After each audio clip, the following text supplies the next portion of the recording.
Hello friend, CGPSC hand written notes के YouTube channel में आप सभी का बहुत बहुत स्वागत है। चलेगा जो हम लोग का छत्तीय special revision chapter wise series चल रहा था। छत्तीय इतिहास हम लोग ने शुरू किया है। ये एपिसोड नंबर चौथा है। 1 से लेकर 4 तक अभी तक आपने क्लास नहीं देखा, 3 तक हो चुका है, ये चौथा क्लास है। तो जाके आप लोग प्लेलिस्ट में या पुराने वीडियो में जाके आप लोग देख लीजिएगा। लगातार 9 PM में क्लास हो रही है। चौथा क्लास है। एक क्लास आपके एमसीक्यू के भी लिए थे, तो बीच बीच में एमसीक्यू के भी क्लास करेंगे। ठीक है, तो चलिए एक बार शेयर कर दीजिए, फिर स्टार्ट करते हैं। कहाँ पहुंच गए थे हम लोग ने? मौर्य काल तक कर लिया था। आज हम लोग पढ़ेंगे सातवाहन काल के बारे में। ठीक है, मैं हर क्लास में आपको बोलता हूँ कि आप लोग पेज में नोट्स बना लीजिएगा। बहुत शॉर्टकट में हम लोग पढ़ रहे हैं, बहुत काम की चीज़ें कर रहे हैं जो आपके सीजी व्यापम में सीजीपीएससी के सभी एग्जाम के लिए इंपॉर्टेंट है। ठीक है, ये क्लास हम लोग का सभी एग्जाम के लिए, चाहे प्रयोगशाला परिचालक हो, शिक्षक भर्ती के लिए हो, व्यापम के जो भी एग्जाम आ रहे हैं उन सभी एग्जाम के लिए। और शॉर्ट में नोट्स है, इतना पर्याप्त है, इतना आप पढ़ते जाइए, नोट्स बनाते जाइए, आपका बहुत अच्छे से तैयार हो जाएगा। चलिए स्टार्ट करते हैं।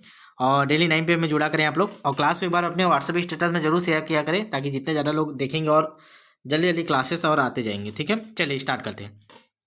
तो हम लोग ने पुराना जो पढ़ लिया था, आज हम लोग स्टार्ट कर रहे हैं सातवाहन काल। देखिए क्या, सातवाहन काल ये इंडिया लेवल का है। अब वहाँ के एकाक राजा कोई आया रहा होगा छत्तीसगढ़ में, जिसके बारे में हमको जानकारी मिला है। तो कौन राजा आया था? तो छत्तीसगढ़ क्षेत्र में सातवाहन राजा कौन आया था? अपीलक की ये जानकारी मिली है। ठीक है, तो अपीलक के बारे में हमारे छत्तीसगढ़ में मिला, तो उसी के बारे में पूरा पढ़ना है। क्या मिला, उसके सिक्के कहाँ से मिले, सोने के सिक्के कहाँ मिले, रोम के सिक्के कहाँ से मिले, ये सारे क्वेश्चन में आपके पूछते हैं। ठीक है, तो अच्छे से पढ़िएगा, एक एक फैक्ट इंपॉर्टेंट है, ध्यान रखिएगा। तो छत्तीसगढ़ में सातवाहन कालीन किस राजक के बारे में जानकारी मिला? तो अपीलक की मिला है। तो क्या जानकारी मिला है? चलिए सिक्के देख लेते हैं। सिक्के 2 प्रकार के, राजा अपीलक के सिक्के मिले बालपुर जो जांजगीर में है। ठीक है, रोम के 2 सिक्के मिले हैं बिलासपुर और चकड़बेला। तो ये पूछेगा सातवाहन कालीन रोम के 2 सिक्के कहाँ से मिले हैं? तो एक पहला है आपका बिलासपुर, दूसरा आपका चकड़बेला। ठीक है, जो चकड़बेला का मल्हार के अंतर्गत आता है। तो ये दोनों नाम याद रखिएगा। ठीक है, ये हो गया सिक्के की बात। अब आते हैं शिलालेख। कहीं तो कुछ लिखा मिला होगा ना, तो शिलालेख में कहाँ कहाँ मिला है? तो सबसे इंपॉर्टेंट तो यही गुंजी का लेख। अब गुंजी दमोदहरा वाला जो मैं बताया था वो कहाँ है, किस जिले में चले गया? पहले जांजगीर चांपा पढ़ते थे, आपके बुक में जांजगीर चांपा होगा, लेकिन वो शक्ति चले गए, याद रखेंगे शक्ति।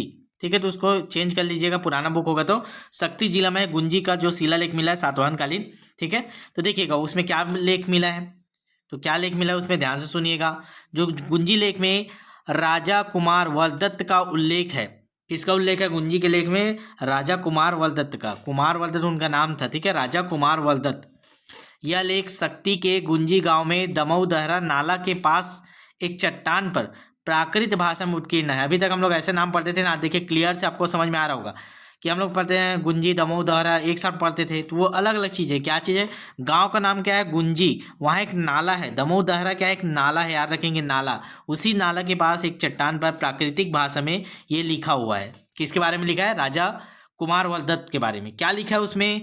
जिसमें राजा कुमार वलदत्त का उल्लेख है। इसमें उसके अमात्य द्वारा ब्राह्मणों को 2 बार 1,000 गाय दान देने का उल्लेख है। जो उसका जो अमात्य मंत्री होता था, तो उसके मंत्री के द्वारा ब्राह्मणों को 2 बार 1,000 गाय दान देने का उल्लेख उसमें मिलता है। मोस्ट इंपॉर्टेंट है, कई प्रकार से इसको घुमा के पूछता है कि क्या किस राजा के शिलालेख से पता चलता है कि गाय दान देने का उल्लेख है, 1,000 गाय दान देने का उल्लेख है। तो कौन है? तो राजा कुमार वलदत्त, याद रखेंगे सातवाहन कालीन। चलिए आगे बढ़ते हैं। याद रखिएगा, जिन लोग नए होंगे हमारा नंबर जरूर नोट करके रखिएगा। कोई भी प्रकार की समस्या हो 75 83 86 44 61। ठीक है, और आप लोग जितना थ्योरी तैयार कर रहे होंगे, अगर आप हमारे 100 रुपये वाला जो मासिक topic wise test series batch है जो सीजीपीएससी हैंड रिटन नोट्स के द्वारा चलाया जाए, तो उसमें अभी तक ऐड नहीं हुए हैं तो हो जाइए। आज से लेकर जब तक पेपर में कंटिन्यू टेस्ट दिलाइए। नए लेवल के क्वेश्चन रहते होंगे, और वो क्वेश्चन है जो आपको कहीं बुक में देखने को नहीं मिलता। थ्योरी से हम लोग जितना मैं पढ़ा रहा हूँ, जैसे इन्हीं में से घुमा के जैसे नए क्वेश्चन बन सकते हैं, उन सभी क्वेश्चन को उसमें कवर कराते हैं। तो आप लोग नहीं जुड़े होंगे तो जुड़ जाइएगा। ठीक है, नंबर में मैसेज कर दीजिएगा व्हाट्सएप में 75 83 86 44 61। चलेगा, आगे देखते हैं। यह स्थान, ध्यान देंगे, यह स्थान ऋषभ तीर्थ कहलाता है, जिसका उल्लेख महाभारत में है। ठीक है, तो याद रखेंगे ऋषभ तीर्थ को कहा जाता है तो गुंजी दमोदहरा। ठीक है, कहाँ किस जिले में? शक्ति में, जिसका उल्लेख किसमें? महाभारत में भी है। ठीक है, चले आगे देखते हैं। अब स्तंभ लेख देख लेते हैं। ठीक है, वो क्या था? वो चट्टान में था। ठीक है, अब स्तंभ में देखते हैं। काष्ठ स्तंभ मतलब लकड़ी में लिखा हुआ एक मिला हुआ है तालाब में, किरारी ग्राम के हीरा बांध तालाब में। यह स्तंभ 1921 में खोजा गया था, जो वर्तमान में रायपुर के महंत घासीदास संग्रहालय में संरक्षित है। तो सातवाहन कालीन एक काष्ठ लकड़ी का एक स्तंभ मिला है।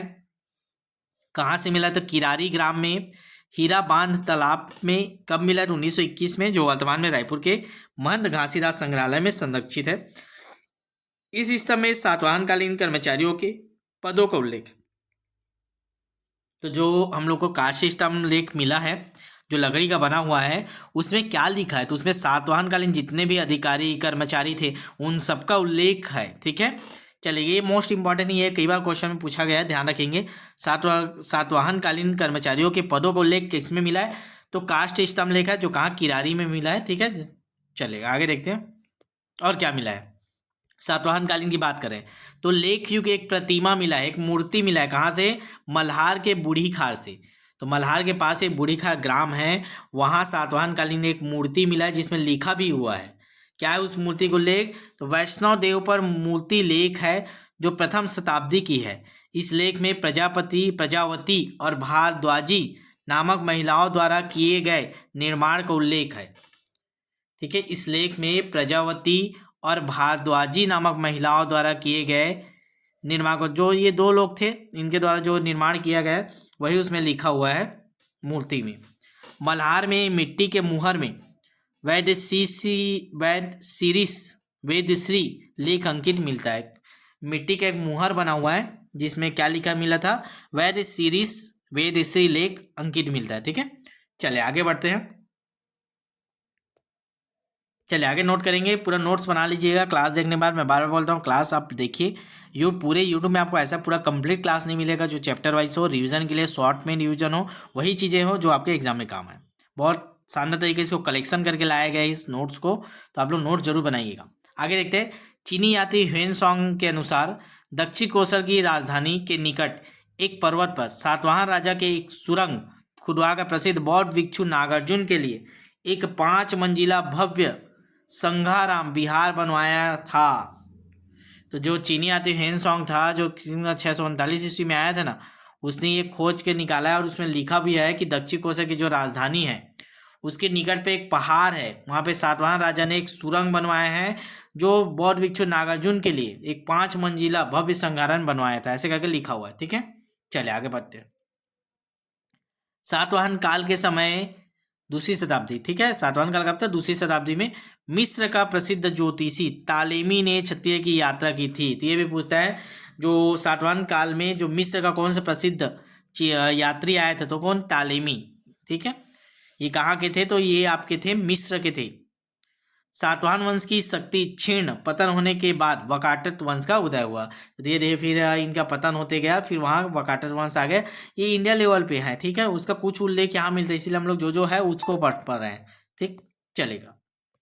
अब देखेंगे, हम लोग ने पढ़ा कि किरारी का जो काष्ठ स्तंभ लिखा है, जो लकड़ी का बना हुआ है, तालाब में मिला है, उसमें अधिकारियों का नाम लिखा है। तो किन किन अधिकारियों का नाम लिखा है, किन अधिकारी को क्या बोला जाता था, उसको देख लेते हैं। बहुत इंपॉर्टेंट है, पूछा जाता है। पहला देखेंगे महासेनानी। महासेनानी जो महासेनापति होता है उसको बोलते हैं। सेनापति, नगर रक्षक का उल्लेख है।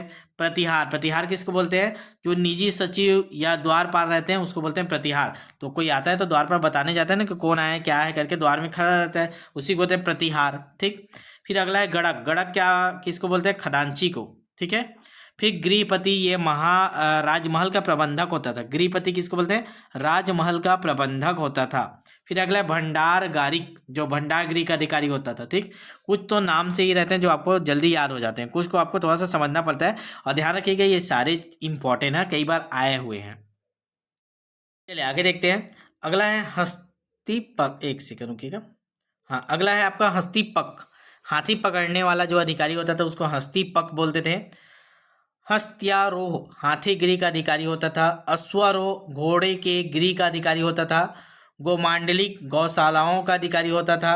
ध्यान रखेंगे, सभी नाम से स्पष्ट है। अगला है बड़ा सा है, ध्यान से पढ़ेंगे।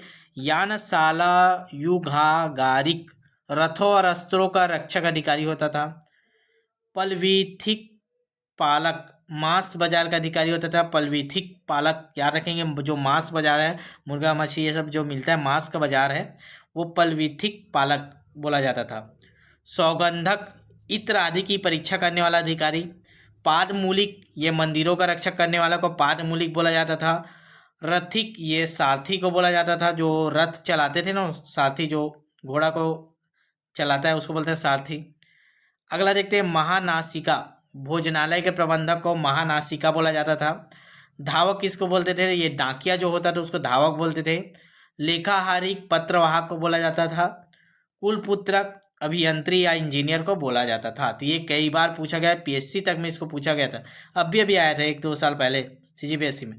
कुलपुत्रक, सातवाहन कालीन जो कास्ट सिस्टम मिला उसमें कुलपुत्रक के नाम से किसे संबोधित किया गया था। तो इसमें याद रखिएगा, इसमें राजा का पुत्र भी था। तो 90% लोग तो इसी को मान दिए थे, राजा का पुत्र को कुल पुत्र बोला जाता है, या कुल का पुत्र भी ऑप्शन में थे, एक राजा का पुत्र, दूसरा कुल का पुत्र, ऐसे करके था। तो यही दोनों को मारे थे आदमी। जो पढ़ा था, जो क्लास किया था, जो ये कहीं से भी इस लिस्ट को पढ़ा रहा होगा वो जरूर बनाया रहा होगा कि अभियंत्री इंजीनियर को बोला जाता था कुल पुत्रक, याद रखेंगे, मोस्ट इंपॉर्टेंट है ना, आया हुआ है। ठीक, तो इतना हमको सातवाहन काल में हमको पढ़ना था। नोट्स बना लीजिएगा, मैं बार बार बोल रहा हूँ, बहुत इंपॉर्टेंट है, वही चीज़ मैं करा रहा हूँ जो आपके एग्जाम के लिए इंपॉर्टेंट। सातवाहन काल में हमने क्या पढ़ा, सिक्के पढ़े बालपुर से, बिलासपुर से, चकड़बेला से। ठीक है, सोने के 2 सिक्के रोमकालीन बोलेगा तो बिलासपुर चकड़बेला।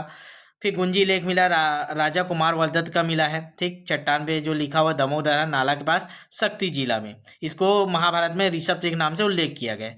कास्ट सिस्टम लेख कब मिला, तो 1921 में। ठीक है, कहाँ मिला, किरारी ग्राम में, हीराबान में।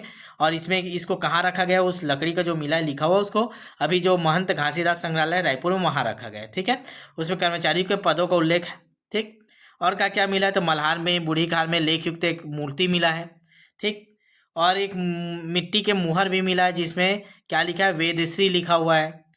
और क्या क्या उल्लेख मिलता है, तो जो चीनी आदि हेन सॉन्ग था उसने भी इसके बारे में उल्लेख किया है कि राजधानी के निकट एक पहाड़ है, उस पहाड़ पे सुरंग खुदवाकर 5 मंजिला भव्य संघाराम विहार का निर्माण किया गया है बौद्ध भिक्षु नागार्जुन के लिए। ठीक है, और कौन आया था सातवाहन काल के बारे में, तो ये आया था तालेमी, जो मिस्र का था। ठीक, सातवाहन पतन का क्षीण होने के बाद कौन सा आया, सातवाहन के बाद यहाँ किसने शासन किया, तो वाकाटक वंश ने किया। ठीक, अब बाकी ये पढ़ लिए हैं, एक बार और देख लीजिएगा आप लोग। ठीक है, तो अब सीधा अब आगे बढ़ते हैं कुषाण वंश। अगला हमारा छत्तीसगढ़ में पढ़ना है कुषाण वंश के बारे में। सातवाहन वंश हम लोग पढ़ लिए, एक लास्ट और देख लेते हैं कुषाण वंश के बारे में। मैं ज़्यादा नहीं कर रहा हूँ, थोड़ा थोड़ा करा रहा हूँ, ध्यान रखेंगे। चैनल को सब्सक्राइब कर रखिएगा, जिन लोग भी सब्सक्राइब नहीं किया, मैं 12 बोल रहा हूँ, नोट्स बनाइए, समय रहते क्लास देख लीजिए, ताकि जब भी आपका विज्ञापन आए या जब भी आपका एग्जाम का समय आए तो आप बस रिविजन करो, अभी तैयार करके रखो, तभी सिलेक्शन होगा। चलिएगा आगे देखते हैं, कुषाण वंश के बारे में पढ़ेंगे। शासनकाल की बात करें तो प्रथम शताब्दी है। कुषाणकालीन तांबे के सिक्के कहाँ से मिले, तो बिलासपुर से मिले हैं। कुषाणकालीन सोने के सिक्के कहाँ से मिला, तो रायगढ़ के तेलीकोटा से मिले हैं, इसको ध्यान रखिएगा, ये पूछा गया है। कुषाणकालीन सोने के सिक्के कहाँ से मिले, तो रायगढ़ के तेलीकोटा से। तांबा के बोलेगा तो बिलासपुर, सोना बोलेगा तो रायगढ़। खोजकर्ता कौन है, डीके शाह, याद रखें, ये तीनों मोस्ट इंपॉर्टेंट चीज है। ठीक, चलिए आगे देखते हैं। कुषाणकालीन तांबे के सिक्के बिलासपुर जिले में मिले हैं। ठीक है, पढ़ लिए ऊपर हम लोग, तांबा का बिलासपुर जिला और सोना का बोलेगा तो रायगढ़ जिला। और 1950 में तो लगभग 50 की संख्या में मिले थे, 1950 में 50 सिक्के मिले थे। ठीक, कुषाणों के तांबे के सिक्कों का छत्तीसगढ़ में मिलना बहुत महत्वपूर्ण है, क्योंकि तांबे के सिक्के अक्सर उन्हीं स्थानों में मिला करते थे जहां उन राजाओं का राज्य हो। तो ये मोस्ट इंपॉर्टेंट है, मतलब इससे ये पता चलता है कि हमारे छत्तीसगढ़ में कुषाण कालीन जो राजा है तो उन्होंने भी शासन किया है, क्योंकि तांबे के सिक्के वहीं मिलते हैं जहाँ राजा शासन करता है। तो ये चीज़ ध्यान रखेंगे फैक्टों को। छत्तीसगढ़ में कुषाणों का शासन अल्पकालीन रहा होगा, बाकी इसके बारे में कोई भी जानकारी नहीं मिलता, बस इतना ही चीज़ें हैं, बस कुछ भी नहीं पढ़ना है कुषाण कालीन में छत्तीसगढ़ में, केवल सिक्के याद कर लीजिएगा। सिक्का मिला है, 50 सिक्का मिला है 1950 में कुषाण कालीन तांबे के, कहाँ से मिला, तो बिलासपुर से। और सोने का सिक्का मिला है तो कहाँ से मिला, रायगढ़ के तेलीकोटा से। कौन खोजा है, तो डीके शाह खोजे हैं। ठीक, बस इतना ही चीज़ है, बाकी कुछ नहीं है। कुषाण कालीन खत्म। तो हम लोग 2 पढ़ लिए, सातवाहन पढ़ लिए, कुषाण पढ़ लिए, एक छोटा सा और देख लेते हैं, वाकाटक वंश। ठीक, चलेगा, नोट करेंगे। वाकाटक वंश थोड़ा बड़ा है ना, इसमें 2-3 राजा हैं, उसके बारे में पढ़ना पड़ेगा। ठीक है, चलेगा आगे बढ़े। कुछ नए होंगे नंबर नोट कर लीजिएगा ना, 75, 83, 86, 44, 61, क्योंकि आपको 100 रुपये वाला बैच अनिवार्य रूप से लेना है। टेस्ट बैच है, ऐसा बैच है जो आपको हर एग्जाम को कवर करेगा और इधर उधर कोई टेस्ट सीरीज लेने की आपको जरूरत नहीं पड़ेगी। इतने सारे टेस्ट हैं, पूरे महीने के 30 दिन होते हैं, एक हफ्ते में 4 सब्जेक्ट को हम लोग कवर कर दे रहे हैं, 2 छत्तीसगढ़ का, 2 इंडिया का, एक करेंट अफेयर का, एक गणित का, ऐसे करके। ठीक है, चलिएगा तो वाकाटक वंश के बारे में देख लेते हैं। शासनकाल की बात करें तो 3री से 5वीं शताब्दी। क्षेत्र की बात करें तो नागपुर क्षेत्र। राजधानी कहाँ थी? वाकाटकों की राजधानी नंदीवर्धन, जो नागपुर में ही है, नंदीवर्धन। ठीक है। संस्थापक कौन है? तो प्रवर सेन प्रथम को बोला जाता था इसके संस्थापक। वाकाटक वंश के संस्थापक प्रवर सेन प्रथम। अंतिम शासक हरिसेन। तो इसको याद रखिएगा, वाकाटक वंश के प्रथम शासक कौन है, संस्थापक कौन है? तो प्रवर सेन है, और अंतिम कौन है वाकाटक वंश के? तो हरिसेन है। ठीक है, चलिए आगे देखते हैं। समकालीन वंश की बात करें तो गुप्त वंश एवं बस्तर के नल वंश। तो देखिएगा, हमारे यहाँ जब चल रहा था वाकाटक वंश चल रहा था छत्तीसगढ़ में उस समय, और किन राजाओं का राज चल रहा था? तो गुप्त वंश चल रहा था भारत में, और बस्तर में नल वंश चल रहा था। ठीक है, चलिए आगे देखते हैं। देखिएगा, हम लोग इसको अब यह थोड़ा यहाँ पे कंफ्यूजन होता है कि संस्थापक विंध्य शक्ति को माना जाता है, लेकिन वास्तविक संस्थापक बोलेगा तो प्रवर सेन प्रथम को बोला जाता है। इसको थोड़ा क्लियर करके रखिएगा। संस्थापक बोलेगा तो विंध्य शक्ति रहेगा, तो विंध्य शक्ति मानिएगा, और वास्तविक संस्थापक बोलेगा तो प्रवर सेन प्रथम। अब प्रवर सेन प्रथम के 2 बेटे हुए, जेठ शाखा, ठीक है, इधर चले गया, कनिष्ठ शाखा उसका जो नीचे गया। तो जो जेठ शाखा है उसमें प्रवरपुर पुरिका, ठीक है, और एक वत्सगुल वसीम जो उसके बेटा का नाम था वो नीचे गया। ठीक है, तो देखिएगा इस दोनों को आप लोग याद करिएगा, बस एक बार देख लीजिए, बाकी उतना तो आपको याद नहीं करना है। प्रवरपुर पुरिका बोलते हैं, उसके में सबसे पहले रुद्रसेन प्रथम, फिर पृथ्वीसेन प्रथम, फिर रुद्रसेन द्वितीय जिसकी पत्नी थी प्रभावती, जिसके बारे में पढ़ेंगे आगे। फिर दिवाकर सेन, दिवाकर सेन के बेटा दामोदर सेन, दामोदर सेन के बेटा नरेंद्र सेन, नरेंद्र सेन के बेटा पृथ्वी सेन। तो इसमें क्या क्या इंपॉर्टेंट है आपका? प्रवर सेन द्वितीय, दामोदर सेन ये इंपॉर्टेंट है, नरेंद्र सेन इंपॉर्टेंट है, पृथ्वी सेन द्वितीय इंपॉर्टेंट। इन राजाओं ने छत्तीसगढ़ में शासन किया था, जो स्टार लगा हुआ है, ध्यान रखेंगे। इतना सारा तो इसका वंशावली, लेकिन छत्तीसगढ़ में किसके बारे में जानकारी मिलता है? तो प्रवर सेन द्वितीय के बारे में मिलता है। नरेंद्र सेन के बारे में पढ़ना है हमको, हरिसेन द्वितीय के बारे में। अब इधर आते हैं इसमें, तो कनिष्ठ शाखा में हम लोग देखेंगे कि सर्वसेन है, वत्सगुम है पहले, फिर सर्वसेन है, फिर विंध्य शक्ति द्वितीय है, फिर प्रवर सेन द्वितीय है। लेकिन इसमें केवल 2 ही लोग के बारे में जानकारी मिलता है, देवसेन और हरिसेन। जो स्टार लगा वो छत्तीसगढ़ में शासन किए हैं। ठीक, इसको नोट कर लीजिएगा, स्क्रीनशॉट ले लीजिए आप लोग एक बार, या क्लास खत्म होने के बाद आप लोग नोट किया करेंगे इसको। ठीक है, चलिए आगे देखते हैं। सातवाहन के पतन के पश्चात वाकाटक वंश का उदय हुआ। अजंता विलेख में विंध्य शक्ति को वाकाटक वंश केतु, वाकाटक राज परिवार का ध्वज कहा गया। केतु मतलब आपको पता है ना, केतु किसको बोलते हैं? तो केतु मतलब ध्वज। ठीक है, ध्वज होता है, ध्वज जो हमारा फ्लैग होता है। ठीक है, तो अजंता विलेख में विंध्य शक्ति को वाकाटक वंश केतु कहा गया है, याद रखेंगे। वाकाटक वंश केतु किसमें? अजंता विलेख में विंध्य शक्ति को कहा गया है, ठीक है, जो संस्थापक थे। आगे देखते हैं। प्रवर सेन प्रथम वाकाटक वंश का वास्तविक संस्थापक था। मैं आपको क्लियर किया था ना कि ध्यान रखिएगा, केवल संस्थापक बोलेगा, ऑप्शन में रहेगा विंध्य शक्ति मारिएगा, ऑप्शन में रहेगा प्रवर सेन प्रथम मारिएगा, पहले इसको प्राथमिकता। लेकिन अगर वास्तविक संस्थापक बोलेगा, दोनों नाम रहेगा, तो प्रवर सेन प्रथम को मारिएगा। ठीक है, चलिएगा। प्रवर सेन प्रथम के पश्चात वाकाटक साम्राज्य 2 भागों में बढ़ गया था। मूल शाखा विदर्भ का उत्तरी भाग बोलते हैं, पुरिका शाखा बोलते हैं। दूसरा शाखा विदर्भ का दक्षिणी भाग वत्सगुम शाखा बोला जाता है। ठीक है, चलेगा। अब छत्तीसगढ़ में जिन्होंने शासन किया उनके बारे में थोड़ा थोड़ा पढ़ लेते हैं। ठीक, तो 2-3 नाम ही, ज़्यादा नहीं है। पहले प्रवर सेन प्रथम छत्तीसगढ़ में संस्थापक है, तो ये पूछेगा कि छत्तीसगढ़ में वाकाटक वंश के संस्थापक बोलेगा तो प्रवर सेन प्रथम। प्रवर सेन द्वितीय के बारे में क्या पढ़ेंगे? कालिदास का छत्तीसगढ़ में आगमन हुआ था इनके समय। जो प्रवर सेन द्वितीय थे, इनके समय कालिदास का छत्तीसगढ़ में आगमन हुआ था।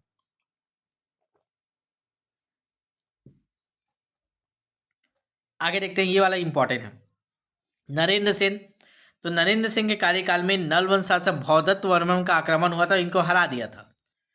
अभी हरा दिया तो उसका बेटा बोला कि मैंने अपने पापा के जो पिताजी का बदला लूंगा बोल के पृथ्वी सेन द्वितीय गया। ये नल शासक, अब वो तो नहीं था उसका समय भौदत्त के, ठीक है, तो उसके जो बेटा था अर्थपति, उसको ये हरा दिया। तो नरेंद्र सेन को कौन हराया है? नल शासक भौदत्त वर्मन। अब उसका बेटा बोला कि मैं अपने पिताजी का बदला लूंगा। फिर पृथ्वी सेन द्वितीय उसका बेटे का नाम था, ये बोला अब मैं तेरे बेटे को खत्म करूंगा, तो ये अधपति को हरवा दिया। ठीक, फिर देवसेन, देवसेन क्या किया? नल शासक स्कंद वर्मन को पराजित किया। फिर लास्ट शासक था हरिसेन, इसको चरमोत्कर्ष का शासनकाल बोला जाता है, एकदम उत्कर्ष के काल बोला जाता है, सबसे चरमोत्कर्ष का काल, ठीक है, हरिसेन का। तो इतने संस्थापक के बारे में हमको पढ़ना है छत्तीसगढ़ में जिन्होंने शासन किया था। थोड़ा थोड़ा देख लेते हैं एक एक करके। प्रवर सिंह प्रथम, तो बस इसमें कुछ नहीं याद करना है, छत्तीसगढ़ में वाकाटक वंश के संस्थापक थे। 275 से 335 ईस्वी इनका कार्यकाल रहा। उपाधि देखें तो हरिति पुत्र, हरिति पुत्र, इनकी उपाधि क्या है, हरिति पुत्र, याद रखेंगे इसको।